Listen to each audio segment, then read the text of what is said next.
כשאנחנו מתכננים בית, אנחנו כל כך שקועים בעיצוב הבית, שלפעמים אנחנו קצת שוכחים שלכל בית יש גם את החוץ שלו, שמצריך תשומת לב לא פחות מהפנים. אדריכלית הפנים גת נמיר חוטר ישי יצאה לברר איך לייצר בית מזמין. הנה. רוצים למגן את הבית בסורגים, אבל אתם חוששים מהסרבול ומחוסר האסתטיקה?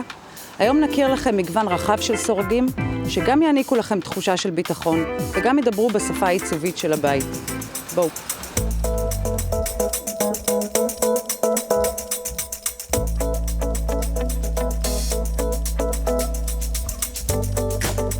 שלום שמואל, סמנכ"ל שיווק חברת רלידור. שלום וברכה.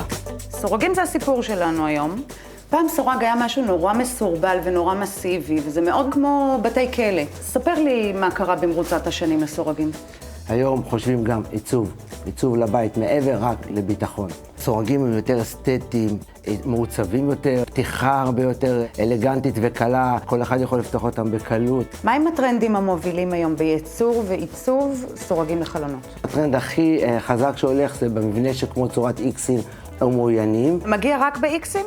הוא חייב להיות בצורה הזאת, כי המבנה הזה נותן לו קיבוץ קטן מאוד, שזה המענה הטוב ביותר שיש בתחום הזה של סורג מתקפל. יש כמובן את הסורגים הקבועים, שמותאמים גם לסורג המתקפל. זה נותן חזית אחידה וצבע אחיד לכולם. בוא נדבר קצת על פרגולות. הם גם עברו מהפכה מטורפת בשנים האחרונות. נכון מאוד. היום עובדים פרגולות מאלומיניום. היתרונות של האלומיניום הם עצומים. הוא לא מחליד, אפשר לעשות גם כיסוי לגשם וגם עיצוב היקפי שמותאם לחזיתות האחרות של הבית, ברמה של השערים או כל דבר אחר. מה לגבי שערים חשמליים? אילו סוגים של שערים קיימים בשוק? יש שער נגרר, שהוא נגרר חשמלית כמובן, יש שער שהוא הרמה כלפי מעלה, שער דו-כנפי, ויש שער חדש, נפתח בצורה של פאנלים על מנת שהוא לא יוכל לבלוט בוואן פיס כלפי חוץ. אפרופו חוץ, מה זה קיר מסך חיצוני לבית ולמה הוא משמש? הסתרה לדברים שלא רוצים לראות בחזית הבית, כמו צנרת של ביוב או מסתור כביסה.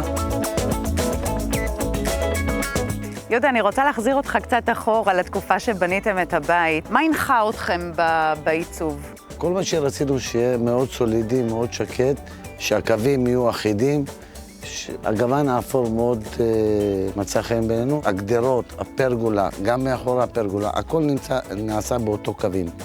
למעט המרפסות, כי אותם רצינו בצורה שונה.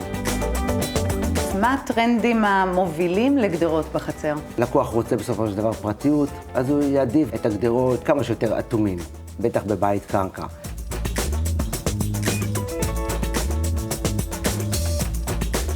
מעקות הן דבר מאוד מאוד חשוב בבית, הן בטיחותית והן עיצובית. גם מעקות עושים אותם בשילוב כמעט אינסופי של אפשרויות, שילוב של מאחזי עץ, מעקות זכוכית, והכל בהתאם לשטח הקיים. אז למעשה היום אנחנו יכולים לדבר באותה שפה עיצובית, בכל מה שקשור גם לחוץ וגם לפנים של הבית. מעקות, פרגולות, סורגים, שערים, הכל, נכון? השמיים הם הגבול מבחינה עיצובית. אין סוף אפשרויות לפי דרישת לקוח ועיצוב אדריכלי. טוב, מעניין המעקות, אה? מעניין ויפה. יפה. ממש עיצובי.